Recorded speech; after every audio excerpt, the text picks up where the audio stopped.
baby, you are gonna go broke showing turkeys like these. Now we're talking turkey.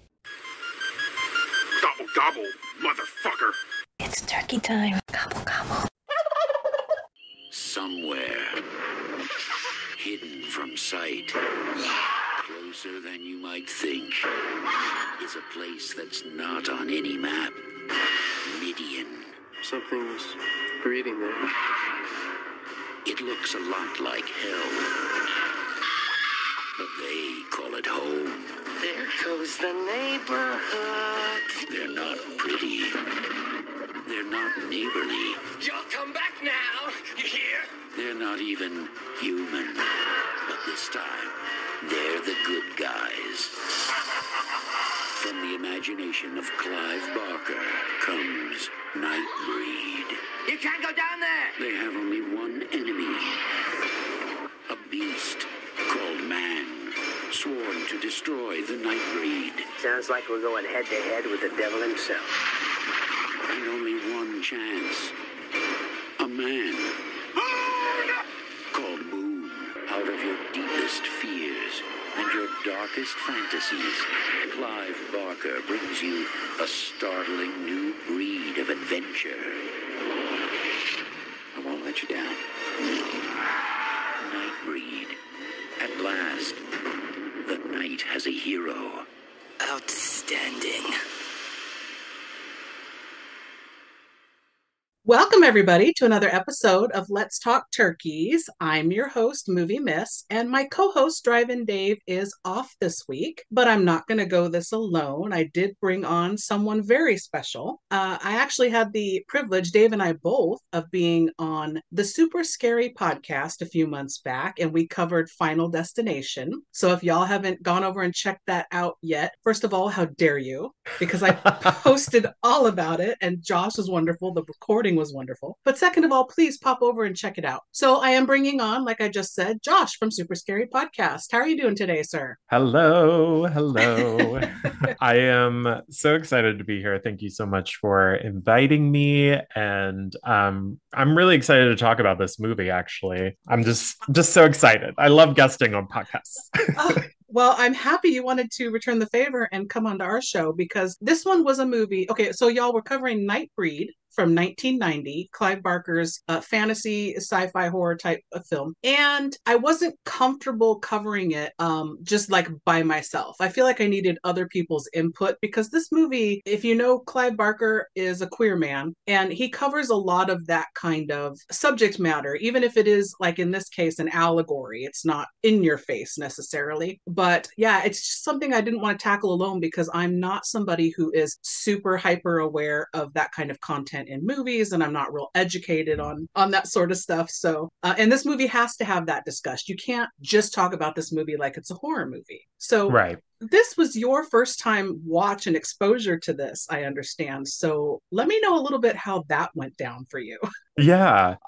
So to be honest, I really haven't dived into Clive Barker too much as far as horror. I've talked about this on Super Scary a lot, how I'm kind of a baby with horror. Like I I didn't grow up watching it. You know, I didn't really get into it until like maybe 2018. It was when I really got into it with like Halloween 2018, all the things. So all that to say, I haven't seen everything, right? So obviously, you know, Hellraiser is I feel like more of his famous work as opposed to Nightbreed. But when you reached out about this, I was like, yeah, I definitely want to watch it. And I didn't really take into the fact that, you know, Clive Barker does kind of incorporate LGBTQ queer coded themes into his films. I knew that it was something that he's done in Hellraiser. Like I knew of that, but I didn't know to the extent like how much he does it. But all that to say, as someone who identifies as gay myself, I definitely felt like a lot of the themes in this movie could be relevant to today. So, you know, I'm sure once we get to those points in the plot, I made little notes that, you know, I'll kind of interject here and there. But yeah, it's definitely interesting, and there's definitely been essays and books done about, queer themes in horror films, and, to kind of expand on that, even like women and their relationship to horror films and stuff. So like all of that is really interesting to me because I was a journalist and, college and stuff. So, that kind of thing I'm attracted to. So a very long answer, but you're bringing the smarts to my show. I don't know if I like that.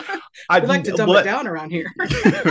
Well, trust me, I am probably not the best person to talk about it either, but we are going to try our best. Yes. So let's run down a few stats. It came out in 1990, rated R. Now, the theatrical cut, and we'll get to this in a minute, how it went with the studio, is an hour 42 minutes. The director's cut, which I believe you watched. Yep. Okay, and I watched as well because I have it on Blu-ray. Comes in at a titch over 2 hours. And then we have the Cabal cut, which is the ultimate cut that runs a little over 2.5 hours, which I have never seen. Two and a half? Mm-hmm. And it's Clive's definitive what he wanted to do. And I cannot get my hands on it. I want to watch the Cabal cut so bad. That's interesting because, well, I didn't realize I was watching the director's cut. I talked about this off mic with you a little bit, but yeah, like I put it on. It's on Peacock if you have it. It doesn't say that it's a director's cut, so I was just like, oh, I'm just putting on the normal theatrical cut. We'll see how it goes. And then like an hour 30 into the movie, I think is when like they get to the kind of like battle, the kind of like climax of it, right? And I'm like, okay, this should be ending soon, right? No, there's a whole other half an hour. And I'm like, what in the world? What are we doing for a half an hour? Like that's not even including the credits. And I'm like, the credits are like all of 5 seconds. And I'm like, Clive Barker, what are we doing? Yes, we'll get into that here in a second. Yeah. Because I was the same way when I watched the director's cut for the first time. Theatrical cut is very breezy and it centers mostly on the serial killer aspect and less on the monsters. So this was written and directed by Clive Barker. He directed Hellraiser, his own story as well. It's written based on the 1988 novella Cabal. They had a budget from the studio of 11 million, and it was only 16 million at the box office, so it bombed. Ooh. Yeah. He won a few awards in the circuit where they give away like makeup and special effects and horror awards, and it's more prestigious to win those awards in this genre. It's considered a cult classic now. So again, it's a horror movie, but I'm not horrified watching it. Like it's not scary. Yeah, it's definitely one that I would maybe suggest to someone who likes kind of a campier, like ease into horror type deal, right? That's a good word. Yeah, and I don't think it's overly gory. Like there's a lot of blood toward the end, I feel like, but the kills aren't necessarily like super graphic. The original cut, that's like I said, 2.5 hours plus, is much more blood and guts. It's gorier, like Hellraiser. A lot more of that. The studio fought him every step of the way and made him cut it to bits to get rid of most of that. Wow. The executives who were making these decisions didn't even watch the film in its entirety. They would see snippets and dailies and be like, oh, we don't like that. Oh, no. Which is brutal, right? Yeah. And so imagine being a creative and you're putting your product out there and it's being hacked up. Your vision is gone and they haven't even watched it to give like fair critique of it. I just can't imagine. The poor guy.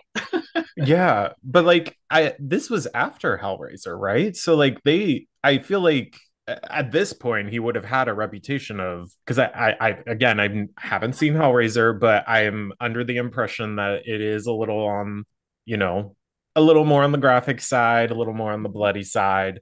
So the studio knew what they were getting into, and he from what I understand, he has a higher budget with this movie than he did for Hellraiser. So it's like, correct. Anyway. Yeah, no, it blows my mind how much studio interference there was, because they also, like the theatrical cut's only an hour 42, and they focused, they didn't want a monster movie, and they certainly didn't want one with anything queer attached to it whatsoever. They wanted to focus on, this is a slasher movie, straight up. Yeah. And they leaned into that for the theatrical cut. which is fine. And I wish you could have seen that cut because it's got a very different ending, which we'll discuss. Oh wow. Yeah, and it's fun. I mean, Cronenberg is fun in this. I like him as this Yeah. doctor slash serial killer. Yeah. It's definitely an interesting premise. Even for the theatrical cut too, like, if you're kind of looking at it for those queer themes, I think either way it's a good premise. Maybe the execution and probably, obviously the executive interference doesn't help either. That normally spells disaster for box office. Right? Across the board, not just horror. Clive himself has a little cameo in this, and I struggled to find him. I did not find him. He's wearing a cat-like monster mask. So Interesting. yeah, on a rewatch, I'm going to have to look for him. I've seen this movie dozens of times, but I've never found him. I'm going to have to do it. It's like a Where's Waldo? Well, maybe that's what the extra 30 minutes in the Cabal cut is. It's like he has a whole speaking, like he's getting in the mix, ninja fight scene, cat, I don't know. That would be amazing. Oh. That I would watch.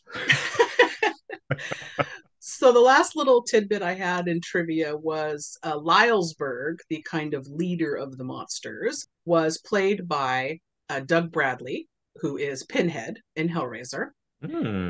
And he was dubbed in the theatrical version by an anonymous German actor. I don't know why. I think Doug Bradley has a great voice. Interesting. Right. But in the director's cut, it is actually Doug Bradley's voice because when Clive was releasing that, he brought Doug Bradley and a couple of other actors that they did that to as well to come in and re-record their dialogue. So we do get good. Yeah, we do get Doug in the director's cut, which I appreciate. I couldn't really tell that much of a difference, but I love him, so I was happy. All right, so IMDb plot for this, in case anybody hasn't seen it and just wants to check in. Oh, what is this movie about? It says, a troubled young man is drawn to a mythical place called Midian, where a variety of friendly monsters are hiding from humanity. Meanwhile, a sadistic serial killer is looking for a patsy. That first sentence sounds like it's a Sesame Street movie. The second sentence gives it a whole completely different vibe. I would have killed for some Grover or some Oscar the Grouch in this. A different movie if that happens, yeah. Yeah. So top billed cast, we've got Craig Sheffer, Anne Bobby, David Cronenberg, Charles Hayde, Hugh Ross, and Doug Bradley. And we can get to other people as we go. There was one little fun cast note. Apparently, Clive Barker got a bunch of his friends who were just hanging around doing stuff to come in on the bar scene near the opening of the film. Neil Gaiman, author of, Good Omens, American Gods, Sandman, he's just hanging out in the bar scene. I was like, wow, I guess back then nobody really knew who he was. But I was like, that's fun just to call your friends up and be like, yo, I'm shooting today. You want to come hang out in the bar? Neil Gaiman, y'all, friends with Clive Barker. Oh my goodness. All right, so let's jump into this. Sure. So our movie begins with studio credits and music by Danny Elfman, which I thought was fun. I was very surprised. I was like, okay. I was like, this music is pretty good. Like it's top notch. Yeah. And then I looked up the soundtrack and I guess there's actually a song. I'm not sure what it's called. I didn't write that down, but by Oingo Boingo, which was his band. All right. So we see quick shots of monsters while the scrolling word Nightbreed goes across as title card. And I have never seen this done in another movie. The title card this way. Have you that you can think of? I'm sure that there's some. I feel like it was like it looks like a very 90s thing to do, but you know what I mean? Like it just has that like vibe about it. But I can't think of another film off the top of my head. But I like it. It doesn't really give anything away. Yeah, it hooks me right away because all the monsters too you can see. Yeah. So our credits roll over movie, which I appreciate. Like, let's keep it going. Let's go. So true. We pan across some murals and pictures painted on cave walls. We hear screaming, and we cut to shots of creatures running through a marshy-looking area up to some iron gates. So suddenly, we cut to our strapping hero awakening from his dream. He was dreaming this. And we see his girlfriend creepily staring over at him, just watching him sleep. Their relationship is so weird in this movie. Like I also I'm gonna be a little unhinged and be a little thirsty, let's just say, for Boone the entire time that we're talking, because this man is like shirtless 90% of the movie, and it seems like the only time he has clothes on is when he's around his girlfriend. Everyone else, he's naked, he's good to go. But yes, and that's where I feel like a little bit of a queer subtext is in there. It's like, let's have him not dressed, except when he's with his woman. yes. Yeah. So they discuss how the man's doctor keeps calling him. When you're first watching this, I was like, doctor. But then, yeah, they make it clear it's therapist. And I thought, okay, I guess he just needs therapy. I can't imagine why, but okay. Yeah, he seems fine. Seems fine. The woman says you need to go see him and tell him about the bad dreams. The man says, the dreams aren't really bad anymore. So that's our first little indication, especially on a rewatch, that he's embracing it and kind of liking the monsters now. All right. So we cut to the man now answering a call from Dr. Decker, and we learn his name is Aaron Boone. The doctor convinces Boone, you need to come in and see me. You haven't been in for a while. And you get a shot here, okay, of Decker's office. It's very cold and gave me like American Psycho vibes. Oh, yes. How I was trying to, sterile it looks. Yeah, I was trying to think of what it reminded me of. And now that you say that, I'm like, yeah, it's giving that. Like right off the bat, this guy just gives me the EVs. I'm like, ooh, I don't like this guy. No. And Cronenberg is amazing. And I can't imagine now anybody else playing that role now that I've watched this a bunch of times with him. Yeah, I don't think so. But we also we got to back up a little bit because Boone comes down his stairs, the spiral staircase. Love it. I don't know, whatever. I don't know what kind of apartment or house he has, but whatever. He comes down in a towel, honey, fresh out the shower. Yes. Hair slicked back. This man has a mullet, an 80s mullet. Like I was like, is this my type of man? Is this movie for me? I feel like I need some thank yous here. You're welcome. Yeah, I was like, whoo. You're welcome. Like he pulls this mullet off because I'm not a mullet fan. He's working. Yeah, it looks good. Yeah. So this entire conversation between Dr. Decker, right, and Boone is very like soft porn homoerotic vibes. At least that's the way I took it. And it's kind of like Decker really, I feel like the subtext here is that Decker really wants Boone in some way, whether it be he's, the red herring for all of his killings or not. But it's just giving like, man, I can't have energy from Decker. And they're calling, like, Decker's calling him in the middle of the night. Like, you don't have office hours, like from 9 to 5. Like this couldn't have waited until the morning. Like, this man is blowing your phone up and you're coming out of the shower, coming down, talking to your therapist. Like, is this really the setting? Like, is this really like, imagine him on Zoom nowadays. for like virtual therapy, and you come down and you're talking to your therapist who's blowing you up. Like this just has like grinder sketchy vibes all over it. So I just had to say that.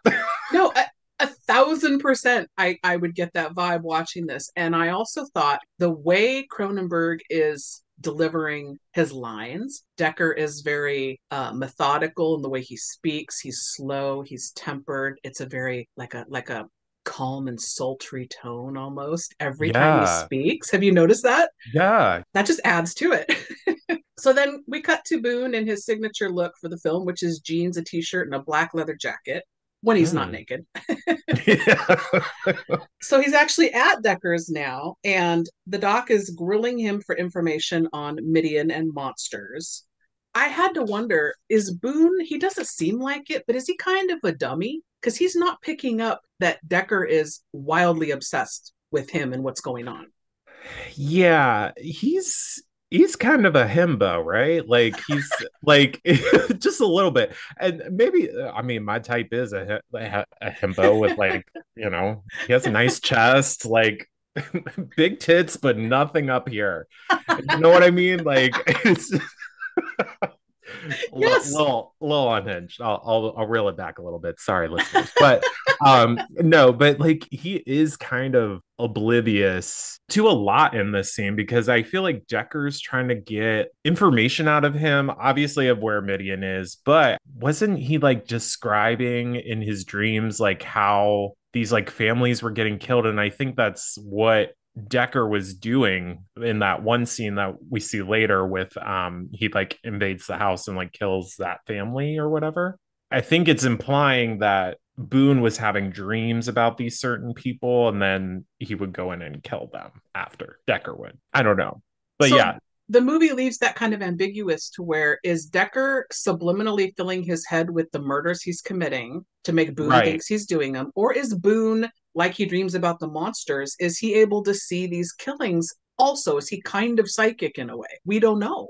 Oh, that is kind of a loose thread, Very actually. much. But now that I think about it, maybe your point about like Decker feeding that information to Boone, yeah, maybe that's like more of what's happening. I'm not sure, but The movie's not sure. yeah, the movie's not sure either. They don't tell us how this is going. He tells him, 6 families in 10 months have been murdered, and he's pretty sure Boone did it. Boone says, I don't remember. The doc claims to have audio of Boone talking about it, and this is where the ambiguity came in. I'm like, well, did he feed that to Boone and get him to say it when he was like under Yeah, hypnosis, maybe? maybe. We have to make that up. The movie doesn't tell us. Yeah, apparently. Fan theories. Right? So he asks the doc, what are we going to do? Decker shows him some pills. Here, take these. And he immediately just pops two and starts chewing them. Yeah, okay. I said he is munching on these pills. I was like, I don't know any pill that I would want to munch. I have been taking antibiotics. Sorry, listeners, to go on this rant real quick, but I have an infection in my middle finger. I'm not flipping off moving this, I promise. But I cut a hangnail and then I got an infection and then I had to take antibiotics. I would not want to munch these. They're like horse fucking pills. And I can't. I mean, I guess they were like little pills, but I don't know. Decker like seductively like puts it in his hand. I don't know if I can imitate it with just myself, but it like he's just like Yes. he's like caressing like his hand with the pills and like gives him the bottle and like the homoerotic subtext in this. I was like, oh my lord. And of course it's like LSD, so he could be like rolling in the gay club if he wanted to. But like I was like, what is happening? Yeah, and Boone doesn't even know what they are. I mean, they could be what he tells the doctor later. I think it's lithium. Yeah. Why would you even do that? Take two of them and chew on them? Like that's not right. Yeah. I don't think that's what the CBS label said, honey. Like, No. So then in the theatrical cut, I'm not going to do this through the whole movie, but I remember this part specifically. We cut right to Boone wandering in traffic high as fuck. We don't get any of this middle stuff, which is a little bit drawn out and maybe boring in the director's cut. But I appreciated it because we get to see his slow descent that these pills are having on his right, mind. right. Instead of just cut to he's wandering in traffic. It's very jarring in the theatrical cut. But we get to see him, go home and burn papers and photos, and he's imagining himself and his girlfriend having sex on the bed. Well, sort of. We don't really see it. Just, yeah, hallucinating and all that. Just more unhinged thirstiness for Boone. He comes in, he's obviously like high off his mind. He tears off his shirt, first thing he does. And then he's like burning like his passport. Why? Like honey, like what if you got to escape to like Europe or something? And then when he's hallucinating, this man is in tidy whities and his girlfriend is in fancy lingerie. Like, I'm so tired of men doing the bare minimum. Like, like tidy whities, you couldn't get like something a little cuter to like seduce her. Well, he maybe wasn't thinking about her at that time, wasn't really into her. We don't know. Oh, well, that's You true. know, he doesn't need to look good for her. She's thirsty anyway, though. She would take him in tidy whities or Oh, not. yeah, she don't give a fuck. Yeah, she's all over him in this. So he gets in the shower and then he wanders to the club where his girlfriend is singing. And this whole thing, like I said, not in the theatrical cut, which I can see why, honestly. Who could care? Homegirl is singing like she is belting like she's Mariah Carey, Heart, insert any big ballad 80s band here. Like she is I'm it's sure like, she's lovely, but Ann Wilson, she is not. oh yes, yeah, she is. Yeah, and that's really her doing the singing. Oh, okay. Well, now I feel bad making fun of her. I mean, she's not bad. She's not bad, but it's like karaoke good, I guess, which is Yes. not an insult. So Boone watches her for a minute and then he goes out and starts wandering in traffic, winds up in the hospital when he doesn't, I guess, get hit by that semi that gets dangerously close to him. It's like, what is happening? Did he get hit or not? Let us see. Yeah, we don't. We just cut to him in the hospital. He is left. This bothers me so much because I'm like OCD, a clean person. He's lying on this hospital gurney bed, filthy, head to toe, fully dressed. What hospital is this? How dare you? He should be in a gown being looked at. And I'll be the first to look at him. I sorry, but I thought that too. I was like, he's fully in his like leather jacket and jeans. Like, how did they get a full assessment of him? Exactly. And then you're like, oh, I guess he didn't get hit because he seems to be fine. He's fine, I guess. He's coming down. So he hears somebody saying, take me to Midian, and he gets up and sees a man standing by the window begging to be taken to Midian. Boone asks him, what do you know about it? And the man says it's where the monsters go, but they only take you if you're worthy. And he pulls out this little pair of, I don't know what these are, small little like finger blades. I mean, it's cute. And it's definitely, I don't want to assume what this man's I gender or no, not gender, sexual identity is, but it is giving very homosexual, and I can say that as a gay man. It's giving very like homosexual, like I'm a get really long nails and just like clack them around, like Peter Griffin type deal when he's like typing on the keyboard. Like it's giving that to me. I'm glad you said it because I always have thought that when I watched this. Seriously, especially because of the little sailor line he says later. Yeah. I'm like, so maybe he's, in with Boone on this. Like, let's go find the monsters, the outcasts, and let's go hang with them. Yeah. So the man tells Boone how to get there roughly. And then he thinks Boone was sent to get him, to take him to Midian. Boone's like, tell me where it is and I'm good. Bye. Yeah, I don't need you. I just want to know where it's at. So the man is horrified when he thinks he's not going to get to go. And he says, I know it's a test. I have to show you my true face. And he uses those little blades to peel his part of his scalp off. And this is practical effects. What did you think of that? Well, I did write down the special effects are crazy in a good way. Like it's giving very, listen to me, I sound like a Gen Zer. It's giving. But no, but the special effects really throughout this entire movie really reminded me of like early Star Wars. And I think there's even maybe a quote from Clive Barker where he did intend that to kind of be the Star Wars of horror movies, just with all the practical effects and the makeup, and really the kind of the design of the monsters kind of remind me of like the cantina scene in A New Hope, where it's just like a bunch of these random monsters are in one place. It's kind of like assaulting your eyeballs a little bit because you're like, what is that? What is happening? What am I looking at? Like, what is happening? But it's a feast for the eyes. Yes, definitely. So this fell in a bad time for effects, I think, for horror movies. That little period of late 80s, early 90s where stop motion animation doesn't look as good as it did. People weren't as excited about it. And CGI wasn't to the level we needed it to be. It's Yeah. that weird in between area where they relied a lot on practical effects. Yeah. So yeah, this movie has a little bit of all of it, and it's tricky because you want to judge it with today's eyes. Yeah. And I don't think it's fair to do that, honestly.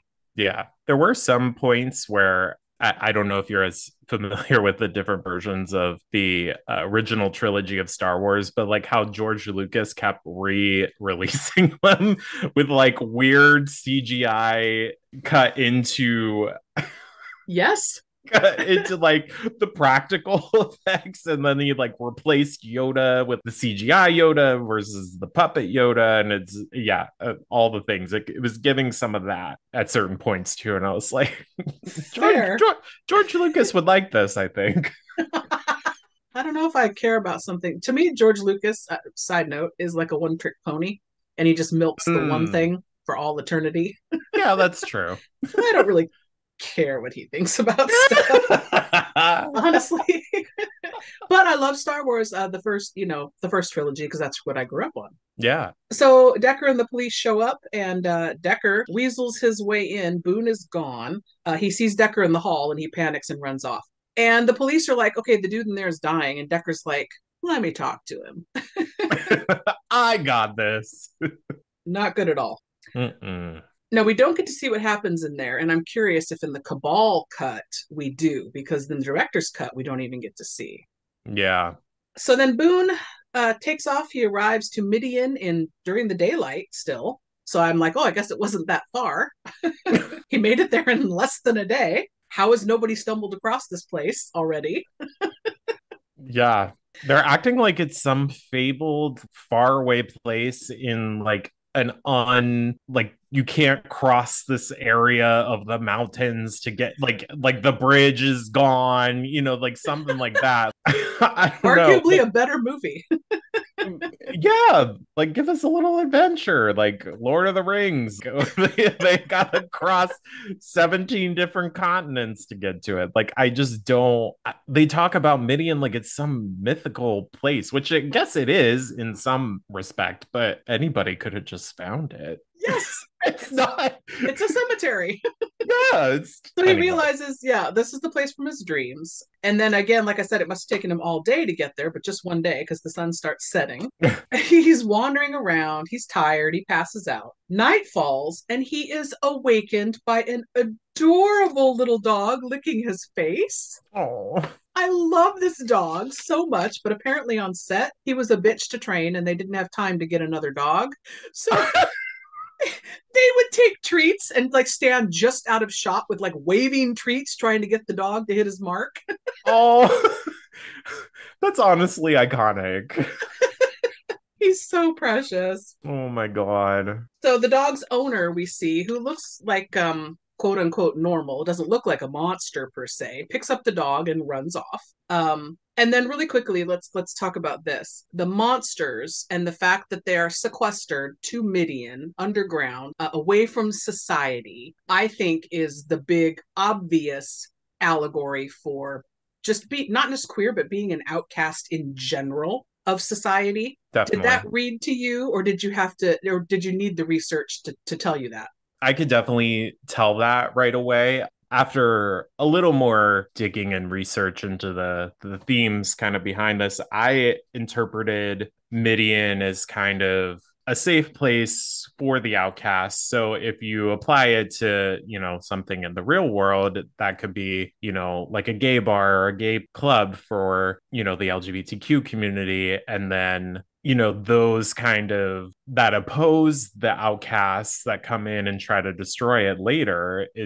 I guess I can save that for later. I'll save my thoughts on that. It's the whole, what we fear, we destroy. Yeah. And the outcasts have to have that safe place to hide. So I was wondering if that just read to you immediately from watching the film, or if you needed the research to point you in that direction. But it sounds like it was fairly obvious to you watching this. Yeah, I'd say it's fairly obvious. I don't know if like someone who's not in those communities, I don't know that they would necessarily read it as that. I Like never if did it's when I was younger. yeah, I was gonna say maybe someone who doesn't identify as queer would it just read as like, oh, this is just where the monsters hang out. It's not like you know what I mean? Like it's just this is where they go. Like it's not like But does it make me, yeah, does it make me an outlier if I wanted to go chill with the monsters? I wanted to hang with the monsters. yeah, who wouldn't? Seems like a good time for the most part. Yeah, They're all minding their business. exactly. So he wakes up now, like I said, the dog wakes him up. He gets grabbed by this moon face looking monster. Practical effects works for me. Love it. And then another one shows up, and this is, they name him, he's Peliquin. And he has these, I don't know how to describe it, flesh like dreadlocks on his head. Yeah, I couldn't really figure out. Yeah, I couldn't figure it out. Flips his head around, and you can hear him smacking around. It's yeah, true. it is true. Yeah. So Boone's saying, you know, I'm one of you. Don't hurt me. I've killed people too. And the monster sniffs him, and he's like, I can smell it on you, and you have not killed anybody. And then that's your big clue to like, whoa, Decker's been lying to him. He's not a Yeah. killer. Yeah. So then Peliquin transfers into like slightly more monstrous than he already looks because he's very painted up with practical effects and looks really cool, I think. Yeah, this is one of the parts of the movie that I was like, okay, the special effects are like top notch. I don't know. I just prefer more practical effects and like a CGI. Like, so I'm kind of happy that they went this route. Me too. I don't mind CGI when it's used effectively and sparingly. Yeah. I'm gonna slit your throat. You got him. I got him. Holy shit. Are you from Midian? We should take him below, Peliquin. He's not Nightbreed. He's natural. No. I've killed people. I'm like you, that's why I'm here. Shut the fuck up. You're meat. If we eat him, we break the law. It's true. Everything's true. God's an astronaut. Oz is over the rainbow. And Midian's where the monsters live. And you came to die. I didn't come to die. I came to be with you. No. Sorry. I can smell innocence. At 50 yards. I've killed people. I've killed 15 people. Who told you that? What do you mean? He lied, asshole. You're natural. And that means you're meat for the beast. So Moonface tells Peliquin here, don't break the law. He says, fuck the law, fuck it. And he bites Police. Boone. Yes, fuck the police. And he bites Boone. Then Boone punches them. He runs off. Peliquin chases him. And then we see a little bit of underground monsters, like hearing kind of the commotion of what's happening. And you get a few shots of some of these bonkers looking monsters. And I did like that about this movie in general, is that I haven't seen, it wasn't a werewolf, a vampire, you know, Yeah. This is all crazy shit I've never seen before. Yeah. So Boone's wound on his shoulder is pulsing and looking really nasty. Just ew. Moonface tells him, get out, get out of Midian. So he runs out, and Peliquin and Moonface stop at the gate, and they're like, oh no, we're not chasing him. There's something going on out there. Mm. Then we see it's like, it almost looks like not marshy like in his dream, but it looks like a wheat field or something. Yeah, I don't understand what's going on out there. Somebody needs to mow it, but it's not it's yeah, someone is not taking care of that place for years. Yeah, I didn't really know what that was. I don't know. It was kind of giving like I keep saying that. It's giving. It's kind of looking like you said, like a wheat field, a farm / maybe swamp type atmosphere. I don't know. Like it's all over the place. And it looks very inhospitable. Like you picture like no animals live around there, like Yeah. very desolate looking. Yeah.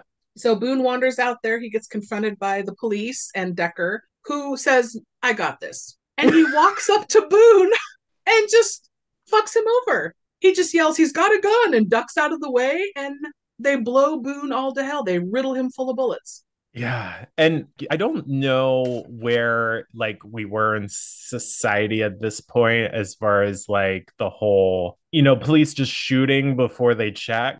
The fact that you can apply this to like modern times it's a little too real sometimes. This movie, it's like, dang, like people invading a space where people are just minding their business. People are just getting shot up for no reason. Clearly, this man does not have a gun. He has not reached into his jacket. And it's like Yeah. something that still happens today. It's like a very real thing. And yeah, it's crazy that you can watch a movie that's what, 20, almost 25 years old now. 35? Yeah, I'm 30, 35 years old. It's like the fact that it's still going on is like crazy. And also, if we're kind of looking at this from, them trying to do like a slasher movie trope, there's always like the doctor that's like trying to, chase down the villain. So I always talk about Halloween. It's one of my favorite movies. We have Loomis trying to do the right thing and like helping the police stop the killer. We kind of get an inverse of that in this, where like the doctor is actually the villain and he's like pinning it on this innocent guy and like he's feeding him LSD to make him even more crazy. This is like ridiculous, but I kind of like how it's kind of an inverse of that. So I haven't read the book yet. I just bought it last week, but I haven't read it. So I'm curious how that plays out because in the movie, I feel like we need this movie tells two stories and it needed to just focus on one. Mm, We've got the serial killer story, the doctor patient story, and then we have the monster story. And right. I feel like it would have been served better to have just chosen one lane and gone with it versus the muddled mix up of the two, Yeah. because I'm fascinated with what you were just talking about and the whole flip the script on the doctor's role. And that would have been wildly interesting to have a whole movie about that. Yeah, I agree. I think the studio wanted that story maybe, and then Yeah. Clive Barker wanted the monster story, and then somehow we got two happening simultaneously. Yeah, maybe it Yeah. should have just been separated, and maybe Clive did two films that maybe they're set in the same universe somehow. I don't know, multiversal thing, like I don't know, like, but You're onto something there. No, really. So Boone's girlfriend comes into the morgue now because he's done dead, and she has to identify his body. He's now okay. When they wheel him in, did you notice that they've only got the lower half of his body covered? So his chest is exposed, riddled full of bullet holes, and yeah, the way the camera is sitting on the gurney at his feet, shooting this shot, I love visually how cool it is. yeah, But I thought, what an interesting thing to show his naked, bullet riddled chest. yeah. Like, kind of weird. Yeah, definitely pandering to me, apparently. Do I have a problem? Probably. But I going off of that scene in the morgue, they go past this area where it says high risk of infection in the one area. I know some of this film and the themes are kind of stemmed from, like the activist groups that were really active during the late 80s, early 90s. And ACT UP specifically, I did a little bit of research on this, was an activist group that was bringing attention to the AIDS epidemic in the late 80s, early 90s. And Queer Nation or Queer Nationalists was something that stemmed from that, and they were also trying to confront anti-gay violence and prejudice in the entertainment industry and that type of thing. It's also the group that created the slogan "We're here, we're queer, get used to it," which I didn't know that, so I even learned something. Look at me. But it's just interesting that I don't know if it was specifically shot with that to kind of be like, oh, well, if someone had, AIDS or HIV or, just that kind of like stigma surrounding it, they probably put them in that area. So Mm-hmm. I thought that was just interesting that that's just kind of like a random thing that we see. Like it's just a blink and you miss it type of deal. But if you're like looking out for it, you're like, oh, maybe he's referencing that. There's probably a lot of that in this movie. If you Yeah. blink and you miss it, I didn't ever realize that. So I'm glad you pointed that out because now when I watch it again, now I'll see it. Yeah. Because sadly, I will subject myself to this director's cut again because I just love the theatrical parts of it. Okay, so then we get this weird scene, which I think is not in the theatrical cut. The police and Decker in a room with Boone's girlfriend questioning her. And I keep calling her Boone's girlfriend because the movie has yet to tell us her name. Oh, We that don't know is her name at this point. the fact that I have Cheryl Ann's name in this in my notes, but I don't have Homegirl's name. So that's what I called her throughout the entirety. I'm like, oh, Homegirl, she's back. Like, That's awesome. So that she learns that how he died in Midian, or that he died. And we get a weird line here from Decker where he tells her everyone has a secret face. So you didn't know Boone as well as you think. Everyone has a secret face. And I'm like, do they though? do they? And also, way to tell on yourself. Like, God, just tell them that you have a weird fucking mask and that you go around kill people. Right? So that just tells you also too what a nut he is, because how brazen to like just say that when you're the killer. So Boone's shoulder wound starts to light up and pulse, and this is where we get some of that CGI that doesn't look the best. It reminded me of like lightsaber lights. Yeah. I wrote that in my notes, which is why I was giggling earlier when you brought up Star Wars. I did. I love it. Oh my God.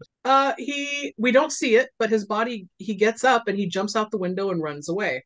And then, of course, everybody runs in and sees that he's gone, and they assume somebody stole his body. How would he get up and walk away? And can I just say that, like, the way they cut everybody kind of finding out that he escaped is very weird, because clearly Homegirl and Dr. Decker and the police chief or whatever he is, they're all in a separate room, presumably not in the hospital, not in the morgue, and somehow they know that he jumped out the window immediately. It's just literally like them walking out and they like come into the morgue, and I'm like, how do we know this already? Like, like there's an interrogation room in the hospital? Like what? Apparently, like, I was very confused. And the way it was shot was terrible, but moving on. No, so speaking of terrible, this had me cackling every time I watch this movie. The newspaper headline is "Body of Mass Murderer Stolen from Morgue," and the picture is the night that Boone died, when he's laying all sprawled out, riddled with bullets. I took that picture. I forgot to say something about the way he died. It was just like that, honey. It was drama. Is drama. He literally, he's just like, and it's just like his arms are like flared out, legs open. Yes, and who got the picture of that? Probably Decker. And he's like, you know what? I'm gonna submit it to the newspaper. Get me a byline while I'm at it. After he's made a blow up poster of it for his weird wall. Ugh, yeah. Ugh. With his Warhol style murder photo. I don't know what that is in his room. Yeah, that was something. So this is Decker's home office. He's got that weird mural. He's got knives just lined up, laid out on his table, and a weird water bubble blood wall behind his head. Those were so big in the 80s, but not with like blood red droplets in it. You want to talk about a flair for the dramatic? It's this man. I know that there's like, the deep, like queer coded themes, but like there's also like the surface level, like this man is just a dramatic gay man who's like pining after someone who doesn't want him back. It's like, it's okay, girl. There's other fish in the sea. Right. So next we see Boone's girlfriend driving to Midian. And she pit stops at this hick bar in the middle of nowhere. And I'm just realizing now that I completely skipped over the first murder part. And you referenced it, so I, in my head, thought that we've covered it, but I'm realizing we haven't. We see Decker in that weird murder mask. Yeah. Early in the film, murdering a family. We just completely skipped over that. I'm so sorry. No, it's good. It's okay. But yeah, his weird mask, because I was like realizing that's coming up and I want to talk about it. The button eyes and the offset nostrils and the weird slanted zipper mouth. This reads to me so BDSM Oh, yes. and like really creepy. Yes. I squealed the first time I saw it. I was like, that is one of the creepiest things I've ever seen in my life. And it's so simple. Yeah. It reminds me a little bit, it's like a more dramatic version of, I don't know if they gave this guy a name, but like from the Strangers movie, the guy or the dad figure of the three killers in the Strangers movie kind of has a similar vibe, but it's just literally like a bag mask, like a what Jason wore in part two, I think, right? He has that Yes. like just bag face, but it's like more dramatic, you know? It's like yeah, I'm just spitballing here, but it's yeah, it kind of reminded me of a few of those. But yeah, that scene where he's just like going through the house and killing the family, I was just Mm-hmm. like, it did seem kind of out of place because you don't. I mean, it's kind of quick. It's like you probably didn't need it in the film, and I think it does kind of set up like, oh, is it Boone? Is it someone else? Or but it kind of made me sad because it was a loving family. Like, They were cute, right? yeah, the husband and wife were like, oh, we don't care that we're fat. We're happy. And I was like, yeah, And you she know calls her little what? kid Munchkin. I know. And I was like, no, don't kill him. The They're only so thing about nice. the only thing about that scene that I really loved was the fact that she goes to the refrigerator and opens the freezer and then closes it and he's right there and he slashes her. Typically in a horror movie, that's a fake scare. It's a jump scare. There's Oh, nobody yeah. there. Yeah. And this time there is somebody there right away. So I do like that about that scene. I can't believe I skipped it. Okay, so the girlfriend is pit stopping at this hick bar in the middle of nowhere. She asks the bartender, "Have you heard of Midian?" Just throws it out there. You got a road map? I mean, what do we got? Yeah. Thomas Guide to Midian? Yes, I'm old. I remember Thomas Guide. So the bartender drops some knowledge on her that it took 30 rounds to take down that baby killer out there. I'm like, what? Oh Oh my my God. God. I I clutched was my like, pearls. I'm like, why baby would you killer? say that? That wasn't in the newspaper. Yeah, how dare you? And obviously that shocks her to hear him say that. Yeah. So she gets really upset, goes in the ladies' room where she bumps into Cheryl Ann. We love women supporting women. Yes, yes. Cheryl Ann just also seems like a fun hang. Like Yeah, just so cool and down for whatever. absolutely. She tries to comfort the girlfriend with words of wisdom. She primps herself up and she says what is like one of my favorite lines of all time.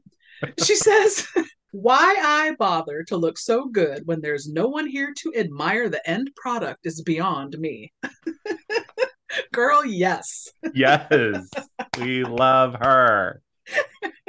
So they go out to a table, they drink and chat. Cheryl Ann tells the girlfriend, "I'm happy to go with you out to look tomorrow for Midian if you want. I got nothing going on." She's known her for all of 5 minutes. Love her. Love her. Yes. Yes, come with me. So the girlfriend says, "Okay, no problem. I'll see you tomorrow." And then we see, and this is not in the theatrical cut, I did notice, Cheryl Ann gets sent a drink by a stranger in the bar, and we don't get to see who it is. That little tidbit is not in the theatrical cut, but I do like that it's in here because it Yeah. sets up it's less shocking what happens the next day. So that night at Midian Underground, Boone is walking with that man who scalped himself. And I don't think we ever get his name, do we? The guy that peeled his face? I'm sure So at this uh point, I know we don't know his name at this point, at least, because I yeah. kept writing Peely Face Guy. You know what? Screw finding the name because that's what we're going with. Let's go. So he's walking with Peely Face Guy, and he keeps touching Boone, shoulder, hand, Hmm. caressing his skin. And Boone finally says, "You touch me again, and I'll rip your face off." Which is so good because he's already missing half his face. Yeah. It's like hanging on by a few staples. Like, goddamn. So he tells Boone, "We belong here. Let's go in this room and get you sorted out." And there is a vat of bubbling white gooey liquid in this That's all I'm going to say about it. So the man points out there, there's the boss, Lylesburg, and then there's Doug Bradley and a few other monsters hanging out. Boone recognizes the female monster that has a bunch of quills all over her body. Fucking cool costume. I love this. Really fucking cool. Peely Face tells Boone. Now I'm gonna laugh every time I say it, but I wrote it so many times. That over there is Shuna Sassy, and we see her remark to Peliquin that she dreamt about Boone. So sorry, I don't know why the way you said Shuna Sassy, like it was. Her name is Shuna Sassy. She is sassy. All right. I'm good. No, it's good. There's some good names in here. There are, yeah. Boone steps up to the bowl of white liquid, and Lylesburg is having a serious moment, asking Boone, "Are you ready to join us and be judged by their god Baphomet?" This is awesome to me. So Peely Face guy is standing in the back by the door, and he grabs a match and he's gonna smoke, and he strikes the match and makes this loud noise, and everybody stops and turns and stares at him. And he mouths the word sorry to them. Yeah. It's so good. It's so good. It's so like the rest of the movie up to this point doesn't really have like comedy like that. It's been like so straightforward, like kind of slasher themed, and then you get this and it's like, oh, okay, we're going to Cuckoo Town now. All right, great. I'm in. So Boone says, "I'm ready." Lylesburg dips his hand in the secret sauce and and touches Boone's chest, and it burns him, but it doesn't leave a mark. So sorry. It's fine. Lord. Lylesburg tells Boone, "You've been accepted," and we cut to the next day. So Cheryl Ann, clearly hungover, Boone's chipper as fuck girlfriend shows up, clearly a morning person. Yeah, like, bitch, shut the fuck up. Yes. And this is where we learn her name is Lori, because Cheryl Ann addresses her as such. And what a wild way to figure out her name, right? Like Cheryl Ann is the one who introduces us to her. A lot of these people, we don't hear their name for a long time, if at all. Yeah.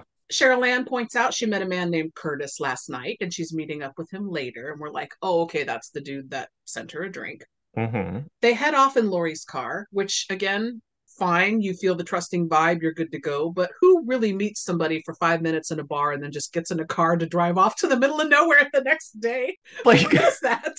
Lori could have been the killer for all we know and just taken Cheryl Ann out into the middle of nowhere. Yeah, very risky move, I thought. Mm-hmm. Cheryl Ann says, "I'll hang back here by the car," and Lori goes skulking around Midian, looking for I don't know what, because Boone's not there. I don't know what she thinks she's gonna find.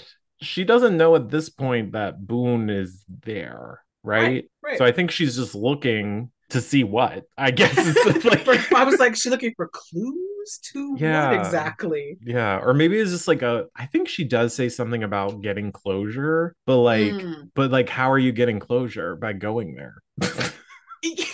Right. I want to see where the baby killer was riddled full of 30 holes. Like, apparently, yeah. Why would you do that? So a car pulls up and Cheryl Ann just goes, "Hey, it's Curtis," or something like that. And then, "Curtis, what are you doing here?" Decker gets out of the car. I wrote down on my notes, "Oh no, Cheryl Ann's lover Curtis is Decker. No, I don't like where this is going." We didn't get very much time with Cheryl Ann. I know. I was like, this is the only person I like so far. Just kidding. I do like a lot of the characters in this movie. All I wrote in my notes was, and I thought this the first time I saw this, as soon as Decker gets out of the car, I'm like, ooh, Cheryl Ann, you in danger, girl. Mm-hmm. So a woman, what looks like a woman from behind mostly closed doors, begs Lori to bring this creature that Lori stumbles across over to her. She picks her up, and this woman backs into the room. And on first time watch, were you thinking this is a trap? Yeah, I was like, another you in danger, girl. Like both gals are in danger. Yeah, because she's all, bring her to me, and then backs up, and I'm like, oh, yeah. Come on in. So Lylesburg pops up, and we learn that this is his wife, Rachel, and the creature turns into a little girl, morphs, because Lori, steps inside with her. Yeah. This is their little girl, Babette. They're like, oh, you saved her life. Like, we owe you. Thank you so much. Lori says, okay, fine. If you owe me, I want to know where Boone's body is. Because at this point, she thinks Boone is still dead. Yeah. She's like, cut right to the chase. Give me his body. Where is it? Yes. Where is he? They tell her nothing and they leave. So she does something I don't think is smart. She follows them down this dark staircase underground through some snakes. No, immediate no. Yeah, immediate no for me. I would have seen the snakes from at the top of the staircase, and I'm like, I'll find another man. It's okay. I got the closure I needed. It's okay. Bye. Yeah, snakes. That's closure. So she gets grabbed by Pelican, and she screams. He lets go of her, and she runs out. And I do like we get that little weird beat of him going, "Y'all come back now, you hear?" Yeah. Again, just another like weird humor injected, which is refreshing. I like it. And like Cheryl Ann's kind of like that too. Less out of place, I feel like. But there's just like a few moments of that with the monsters where they're just like, y'all come back now. And I'm like, what? Yeah, he needed the piece of that hay in his mouth. oh, yeah. That would have been good. Yeah. So Lori runs to the car yelling for Cheryl Ann. She sees blood on the car and clothing. She walks around and finds Cheryl Ann. I'm so sad. Stuck on a tree with a blade through her body and another knife in her back. She did not deserve that. No, Cheryl Ann, we hardly knew ye. Does she imply that she fucked Decker? Yes, which seems out of character for him. Yeah, I was like, how did that work? Yeah. What he was thinking of Boone the whole time. Apparently. Yeah. His end goal, I think, is what he was focused on. Yeah. Mm-hmm, yeah. Mm-hmm. Like this is just something I have to do to get what I want. Yeah. So Decker pops out and reveals himself to Lori, tells her death will bring Boone out of hiding. So she runs back into Midian, into the cemetery. And then this was unclear to me too. They keep calling the place Midian. They call it a town at one point. That the cemetery is called Midian. The underground monster area, the monsters refer to it as Midian. So I wasn't sure. Midian isn't a mythical place because they keep calling it a town and the cemetery is named Midian. Yeah, there's like one point where they're straight up like, yeah, it's not a town, it's the cemetery is Midian. But yeah. But then like, so what is Midian? is it a county? Is it like, is there a zip code? Yeah, like if I were to send mail to my good friend Boone, where am I sending the flowers for his funeral? Like where? Like I just don't understand.